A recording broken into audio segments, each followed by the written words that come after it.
Now, the early forecasting by our Stormwatch 9 weather team shows a likely milder than average winter. That's been a common theme over the last several winters. There is a good chance, however, that we get at least one cold snap in January or in early February. Now, the odds favor a stormy pattern in December.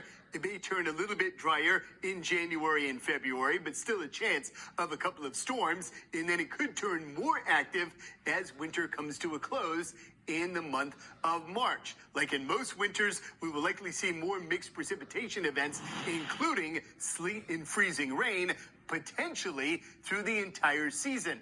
So, what factors help us in putting together this forecast?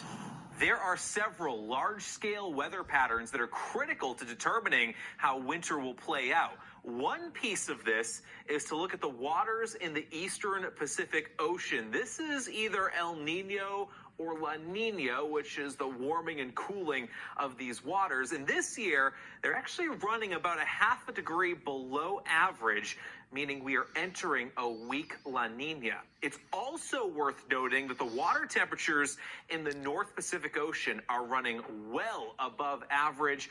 Both La Nina and the Pacific temperatures can manipulate in the jet stream in such a way that it keeps the coldest air of the winter locked to our northwest, but it can sometimes keep an active storm track right near us in New Hampshire. Coastal flooding last winter brought several feet of water into Hampton neighborhoods. 2 high water events in January and 1 in March damaged homes and roads. Crews are hard at work behind me here, reinforcing the seawall after big winter storms and high water in January and March of this year. When the wall partially collapsed, it allowed the ocean water to wash over, bringing with it debris and huge rocks. There is potential for flooding like this again, especially if nor'easters and winter storms hit during astronomically high tides. The worst flooding typically occurs when the winds are off the ocean, out of the southeast, due to the orientation of the New Hampshire coastline. Let's talk temperatures. Since 1950, there have been 12 other years with weak La Nina winters.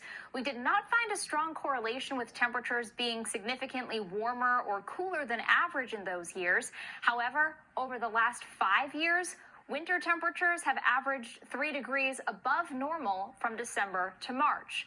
Also, 83% of weak La Nina winters featured a coldest temperature of at least 10 degrees below zero. And 75% of those coldest temperatures happened between January and February. Last year was not a weak La Nina year, and we never once dropped below zero in Concord. So the odds favor a potential blast of Arctic air this season.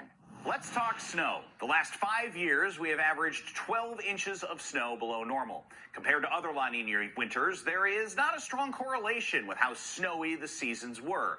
But we could see some bursts of stormier patterns this winter. 91% of La Nina winters had at least 10 inches of snowfall in the month of December. 75% of those years also had a snowier March with double-digit snowfall.